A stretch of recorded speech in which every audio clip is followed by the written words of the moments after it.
Hi friends, make my റെസിപ്പീസിലേക്ക് എൻ്റെ എല്ലാ കൂട്ടുകാർക്കും സ്വാഗതം. ഇന്ന് ഞാൻ ഉണ്ടാക്കാൻ പോകുന്നത് ഇപ്പോഴത്തെ ട്രെൻഡിങ് ആയിട്ടുള്ള ലെച്ചസ് കേക്ക് അഥവാ 3 മിൽക്ക് കേക്കാണ് ഇന്ന് ഉണ്ടാക്കാൻ പോകുന്നത്. അപ്പം നമുക്കിത് എങ്ങനെയാണ് റെഡിയാക്കുന്നതെന്ന് നോക്കിയാലോ. അതിനായിട്ട് ആദ്യം തന്നെ നമുക്ക് ഇവിടെ 4 മുട്ട ഞാൻ അതിൻ്റെ എഗ് യോക്കും അതുപോലെ വൈറ്റും ഞാൻ സെപ്പറേറ്റ് ചെയ്ത് വെച്ചിട്ടുണ്ട്. ഞാനിവിടെ 1 കപ്പ് പൊടിയാണ് എടുത്തിരിക്കുന്നത്. 1 കപ്പ് പൊടിക്ക് 4 മുട്ട, അതാണ് കണക്കിൽ ഞാൻ എടുത്തിരിക്കുന്നത്. അപ്പോൾ നമുക്ക് ആദ്യം തന്നെ ഇതിൻ്റെ വൈറ്റ് പോർഷൻ നമുക്കിതൊന്ന് നന്നായിട്ട് ബീറ്റ് ചെയ്തെടുക്കാം. അത് ബീറ്റ് ചെയ്യുന്ന കൂടെ തന്നെ നമുക്കിതിലേക്ക് മധുരത്തിന് ആവശ്യമുള്ള ഷുഗർ കൂടി ചേർക്കാം. ഇവിടെ എടുത്തിരിക്കുന്നത് 1/4 കപ്പ് ഷുഗറാണ് ഞാനിതിലേക്ക് ചേർത്തിരിക്കുന്നത്. അപ്പോൾ ഒരുപാട് മധുരം വേണം എന്നുള്ളവർക്ക് 1 കപ്പ് വരെയും ഷുഗർ ചേർത്ത് കൊടുക്കാം. അപ്പോൾ എഗ് വൈറ്റ് നന്നായിട്ട് ഇവിടെ ബീറ്റായി വന്നിട്ടുണ്ട്. ഇനി നമുക്കിത് മാറ്റി വയ്ക്കാം. ഇനി നമുക്കിതിൻ്റെ യോക്ക് പോർഷനിലേക്ക് നമുക്ക് ആദ്യം തന്നെ 1 ടീസ്പൂൺ വാനില എസൻസ് ചേർത്ത് കൊടുക്കാം. പിന്നെ ഒരു നുള്ള ഉപ്പ്, 1/4 ടീസ്പൂൺ ഉപ്പ് ചേർത്ത് കൊടുക്കാം. പിന്നെ ഞാനിവിടെ എടുത്തിരിക്കുന്നത് ബേക്കിംഗ് സോഡയാണിത്. അത് ഞാനിവിടെ 1/2 ടീസ്പൂൺ ബേക്കിംഗ് സോഡയും 1 ടീസ്പൂണ് ബേക്കിംഗ് പൗഡറുമാണ് ഞാനിവിടെ എടുത്തിരിക്കുന്നത്. എന്നിട്ട് നമുക്ക് ഇതെല്ലാം കൂടെ നന്നായിട്ടൊന്ന് മിക്സ് ചെയ്യാം. അപ്പോൾ ബീറ്റർ വെച്ചിട്ട് വേണമെങ്കിൽ ബീറ്റർ വെച്ചിട്ട് മിക്സ് ചെയ്യാം. ഞാനിപ്പോൾ ഇവിടെ ഒരു വിസ്ക് വെച്ചിട്ടാണിത് മിക്സ് ചെയ്തെടുക്കുന്നത്. അപ്പോൾ ബേക്കിംഗ് സോഡയൊക്കെ ചേർത്തിരിക്കുന്ന കാരണം നന്നായിട്ട് ഇത് മിക്സ് ചെയ്യണം. ഇനി നമുക്ക് ഇതിലേക്ക് 1/2 കപ്പ് പാല് ചേർത്ത് കൊടുക്കാം. ഇത് റൂം ടെമ്പറേച്ചറിലുള്ള പാലാണ് ഞാനിതിലേക്ക് ചേർത്ത് കൊടുക്കുന്നത്. അതുകൂടി ചേർത്ത് കൊടുത്തിട്ട് നമുക്ക് നന്നായിട്ടൊന്ന് മിക്സ് ചെയ്യാം. പിന്നെ നമുക്കിതിലേക്ക് 2 ടേബിൾ സ്പൂൺ ഓയിൽ കൂടി നമുക്ക് ചേർക്കാം. ഓയിലിപ്പോൾ ഞാനിവിടെ സൺഫ്ലവർ ഓയിലാണ് എടുത്തിരിക്കുന്നത്. ഏത് വെജിറ്റബിൾ ഓയിൽ വേണമെങ്കിലും നമുക്കിതിലേക്ക് ചേർത്ത് കൊടുക്കാം. ഇപ്പോൾ ഇതിവിടെ നന്നായിട്ട് മിക്സായി വന്നിട്ടുണ്ട്. ഈ ടൈമിൽ നമുക്കിതിലേക്ക് പൊടി ചേർത്ത് കൊടുക്കാം. അപ്പോൾ ഞാനിവിടെ എടുത്തിരിക്കുന്നത് 1 കപ്പ് മൈദ ഞാൻ എടുത്തിട്ടുണ്ട്. അപ്പോൾ 1 കപ്പ് മൈദയും കൂടി നമ്മൾ മുഴുവനായിട്ട് നമ്മൾ ചേർക്കരുത്. അതിൻ്റെ കുറച്ച് പോർഷനായിട്ട് നമ്മൾ ചേർത്ത് കൊടുക്കാം. അപ്പോൾ നമുക്ക് നന്നായിട്ട് കട്ടകളൊന്നും ഇല്ലാതെ നമുക്ക് നന്നായിട്ട് ഇത് മിക്സായിട്ട് കിട്ടും. അതുപോലെ തന്നെ നമുക്ക് മിക്സ് ചെയ്തെടുക്കാനാണെങ്കിൽ നമുക്ക് ഒരുപാടങ്ങ് ബുദ്ധിമുട്ടുണ്ടാവില്ല. അപ്പോൾ ഈ ഒരു രീതിയിൽ നമുക്ക് നന്നായിട്ടൊന്ന് മിക്സ് ചെയ്തെടുക്കാം.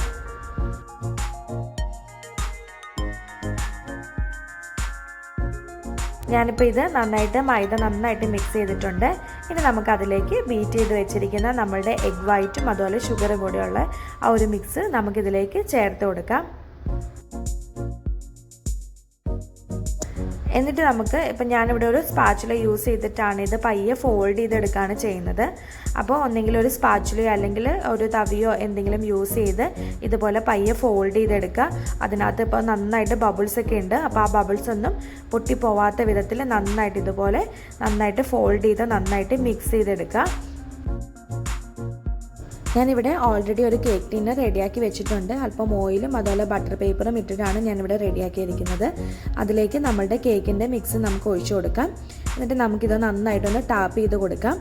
പിന്നെ ഞാനിവിടെ ബേക്ക് ചെയ്യുന്നതെന്ന് പറഞ്ഞു കഴിഞ്ഞാൽ കുക്കിംഗ് റേഞ്ചിലാണ് ഞാനിവിടെ ബേക്ക് ചെയ്യുന്നത്. കുക്കിംഗ് റേഞ്ചിലാണ് ബേക്ക് ചെയ്യുന്നതെന്നുണ്ടെങ്കിൽ അതിൻ്റെ മിഡിൽ പോർഷനായിട്ട് ബേക്ക് ചെയ്യാനായിട്ട് നമ്മൾ എടുക്കുന്നത് കുക്കിംഗ് റേഞ്ചിൻ്റെ മിഡിൽ റാക്കാണ്. അതിൽ ചെറിയ ഫ്ലെയിമിൽ വെച്ചിട്ട് വേണം നമ്മളിത് കുക്ക് ചെയ്തെടുക്കാനായിട്ട്.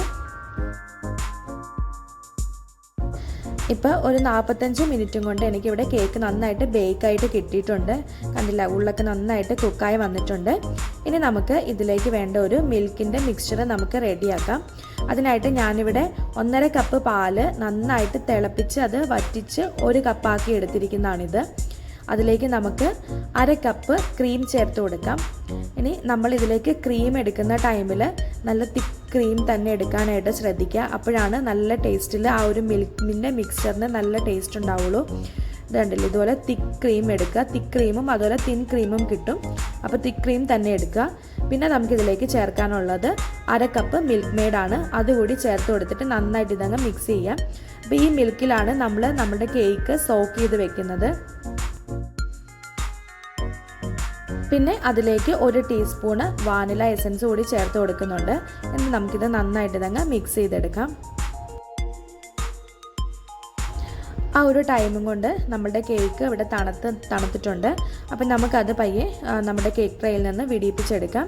നമ്മുടെ റെഡിയാക്കി വെച്ചിരിക്കുന്ന നമ്മളുടെ മിൽക്കിൻ്റെ മിക്സ്ചർ വേണമെന്നുണ്ടെങ്കിൽ നമുക്ക് ഫ്രിഡ്ജിൽ വെച്ച് തണുപ്പിച്ചതിന് ശേഷം നമുക്ക് കേക്ക് സോക്ക് ചെയ്യാനായിട്ട് യൂസ് ചെയ്താലും മതി. ഇനി നമുക്ക് ഒരു ഫോർക്കോ അല്ലെങ്കിൽ എന്തെങ്കിലും സ്പൂണോ യൂസ് ചെയ്ത് നമ്മളുടെ കേക്ക് നന്നായിട്ട് ഇതുപോലെ ഹോൾസ് ഉണ്ടാക്കി കൊടുക്കാം. അപ്പോഴാണ് നമ്മളുടെ ആ മിൽക്കിൻ്റെ മിക്സ്ചർ നന്നായിട്ട് ആ ഒരു കേക്കിലേക്ക് നന്നായിട്ട് സ്റ്റോക്കായി വരത്തുള്ളൂ. അപ്പോൾ ഇതുപോലെ നന്നായിട്ട് തന്നെ നമുക്ക് ഹോൾസ് ഉണ്ടാക്കി കൊടുക്കാം. എന്നിട്ട് നമ്മളുടെ ആ റെഡിയാക്കി വെച്ചിരിക്കുന്ന ആ മിൽക്കിൻ്റെ മിക്സ്ചറിൻ്റെ ഒരു 1/4 ഭാഗത്തോളം പാല് നമുക്കിതിലേക്ക് ചേർത്ത് കൊടുക്കണം. അപ്പം എപ്പോഴും നമ്മൾ പ്ലേറ്റ് എടുക്കുമ്പോൾ കുറച്ച് കുഴിവുള്ള പ്ലേറ്റ് നോക്കി എടുക്കുക. അപ്പം നമുക്ക് ഈ മിക്സർ നന്നായിട്ട് ഇത് സോക്ക് ചെയ്ത് വെക്കാനായിട്ട് പറ്റും. എല്ലാ എൻഡിലേക്കും എത്തുന്ന രീതിയിൽ നമുക്കിത് പാലൊഴിച്ച് കൊടുക്കാം. എന്നിട്ട് നമുക്കിത് മിനിമം 1 മണിക്കൂറെങ്കിലും ഇത് കേക്ക് നമ്മൾ റെസ്റ്റ് ചെയ്യാനായിട്ട് വെക്കണം. ഓവർനൈറ്റ് വെക്കുകയാണെങ്കിൽ ഏറ്റവും നല്ലത്. ഇനി നമുക്കിതിലേക്ക് വേണ്ട വിപ്പിംഗ് ക്രീം റെഡിയാക്കാം. അതിനായിട്ട് ബീറ്ററും അതുപോലെ തന്നെ ബൗളും ഒക്കെ ഫ്രീസറിൽ വെച്ച് തണുപ്പിച്ചെടുത്തിട്ടുണ്ട്. എന്നിട്ട് ഞാനിപ്പോൾ ഇവിടെ യൂസ് ചെയ്യുന്നത് വിപ്പിംഗ് പൗഡറാണ് യൂസ് ചെയ്യുന്നത്. അപ്പോൾ വിപ്പിംഗ് പൗഡർ എടുക്കുമ്പോൾ നമ്മളുടെ ആ ഒരു ഇതിൽ തന്നെ പാക്കറ്റിൽ തന്നെ എഴുതിയിട്ടുണ്ടാകും എത്ര എമൗണ്ട് മിൽക്കാണ് ചേർക്കേണ്ടതെന്നുള്ളത്. അപ്പോൾ ഞാനിവിടെ എടുത്തിരിക്കുന്നതിൽ 1/2 കപ്പ് മിൽക്കാണ് ചേർക്കേണ്ടത്. സോ ഞാൻ 1/2 കപ്പ് മിൽക്ക് ഞാൻ ചേർത്തിട്ടുണ്ട്. എന്നിട്ട് നമുക്കിത് നന്നായിട്ടിത് വിപ്പ് ചെയ്തെടുക്കാം. ഇപ്പോൾ വിപ്പിംഗ് പൗഡർ ആണെന്നുണ്ടെങ്കിൽ നമുക്കൊരു ബീറ്റർ അല്ലെങ്കിൽ വിസ്ക് വെച്ചിട്ടാണെങ്കിൽ നന്നായിട്ട് ഇത് മിക്സ് ചെയ്തെടുത്ത് കഴിഞ്ഞിട്ടുണ്ടെങ്കിൽ നന്നായിട്ട് ഇത് വിപ്പായി വരും. അപ്പോൾ ബീറ്റർ ഇല്ലെങ്കിലും നമുക്ക് വിസ്ക് വെച്ചിട്ടാണെങ്കിൽ നന്നായിട്ട് ഇത് വിപ്പ് ചെയ്തെടുക്കാനായിട്ട് പറ്റും വിപ്പിംഗ് പൗഡർ ആണെന്നുണ്ടെങ്കിൽ. അപ്പോൾ ഇത് നന്നായിട്ട് ഇവിടെ വിപ്പായി വന്നിട്ടുണ്ട്. അപ്പോൾ ഞാനിതൊരു 1 അവർ ഫ്രിഡ്ജിൽ വെച്ചൊന്ന് തണുപ്പിച്ചതിന് ശേഷമാണ് യൂസ് ചെയ്യുന്നത്. അപ്പോൾ നമ്മുടെ കേക്ക് ഇവിടെ നന്നായിട്ട് മിൽക്കിൽ സോക്കായി വന്നിട്ടുണ്ട്. ഞാനിപ്പോൾ നമ്മുടെ വിപ്പിംഗ് ക്രീം ഒരു പൈപ്പിംഗ് ബാഗിലേക്ക് ഇട്ടിട്ട് അതൊന്ന് ഡെക്കറേറ്റ് ചെയ്തെടുക്കുന്നുണ്ട്. ഇതിപ്പോൾ ഞാൻ സ്റ്റാർ ഷേപ്പിലുള്ള നോസിലാണ് എടുത്തിരിക്കുന്നത്.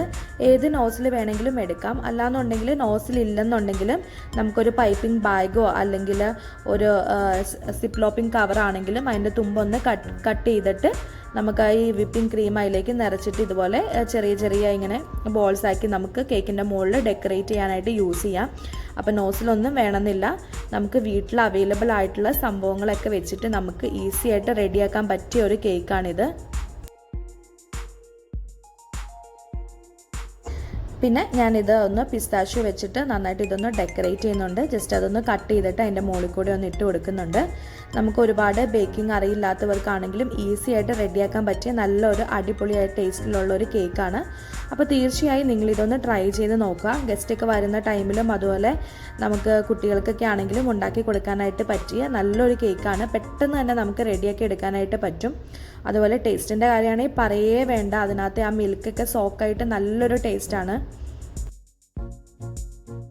അപ്പോൾ ഞാൻ ലാസ്റ്റായിട്ട് കുറച്ച് മിൽക്കും കൂടെ അതിൻ്റെ മുകളിൽ കൂടെ ഒഴിക്കുന്നുണ്ട്. പിന്നെ അതുപോലെ തന്നെ നമ്മൾ സെർവ് ചെയ്യുന്ന ടൈമിലും കുറച്ച് മിൽക്ക് കൂടെ ഒഴിച്ചിട്ട് ഇത് സെർവ് ചെയ്യുക. പിന്നെ ഞാനിവിടെ വിപ്പിംഗ് ക്രീമിനകത്ത് ഷുഗർ ഞാൻ ആഡ് ചെയ്തിട്ടില്ല. ഓൾറെഡി ഒരു ചെറിയ എമൗണ്ട് ഷുഗർ ഉണ്ട്. അപ്പോൾ ഓൾറെഡി നമ്മുടെ കേക്കും നല്ല സ്വീറ്റാണ്, പിന്നെ മിൽക്കും നല്ല സ്വീറ്റാണ്. അപ്പോൾ അതുകൊണ്ട് വിപ്പിംഗ് ക്രീമിൽ ഞാൻ ഷുഗർ ആഡ് ചെയ്തിട്ടില്ല. നിങ്ങൾക്ക് വേണമെന്നുണ്ടെങ്കിൽ വിപ്പിംഗ് ക്രീമിൽ ഷുഗർ ആഡ് ചെയ്യാം. ഞാനിതിപ്പോൾ ഒന്ന് കട്ട് ചെയ്തിട്ട് ഒന്ന് കാണിച്ചു തരാം.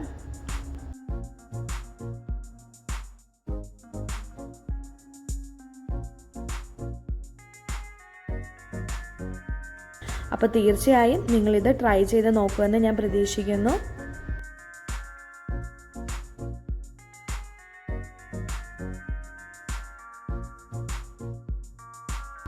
നമ്മളിത് സെർവ് ചെയ്യുന്ന ടൈമിൽ ഇതുപോലെ കുറച്ച് മിൽക്കും കൂടി ഒഴിച്ചിട്ട് നമ്മൾ സെർവ് ചെയ്യുക. അപ്പോൾ തീർച്ചയായും നിങ്ങൾക്ക് എല്ലാവർക്കും ഇത് ഇഷ്ടപ്പെടും. പിന്നെ ഞാൻ എപ്പോഴും പറയുന്ന പോലെ തന്നെ ഈ വീഡിയോ കാണുന്ന ഏതെങ്കിലും കൂട്ടുകാർ ഈ ചാനൽ സബ്സ്ക്രൈബ് ചെയ്യാത്തവരുണ്ടെങ്കിൽ ആ ചാനലൊന്ന് സബ്സ്ക്രൈബ് ചെയ്തേക്കണേ. അതിൻ്റെ കൂടെ തന്നെ കാണുന്ന ആ ബെൽ ഐക്കണിൽ ഓൾ എന്ന ഓപ്ഷൻ കൂടി എനേബിൾ ചെയ്യുകയാണെങ്കിൽ ഞാനിടുന്ന എല്ലാ വീഡിയോസും നിങ്ങൾക്ക് കറക്റ്റായിട്ട് നിങ്ങൾക്ക് നോട്ടിഫിക്കേഷൻ വഴി കിട്ടുന്നതായിരിക്കും. അപ്പോൾ ഞാൻ മറ്റൊരു ദിവസം വേറൊരു വീഡിയോ ആയിട്ട് വരുന്നതായിരിക്കും. Thank you.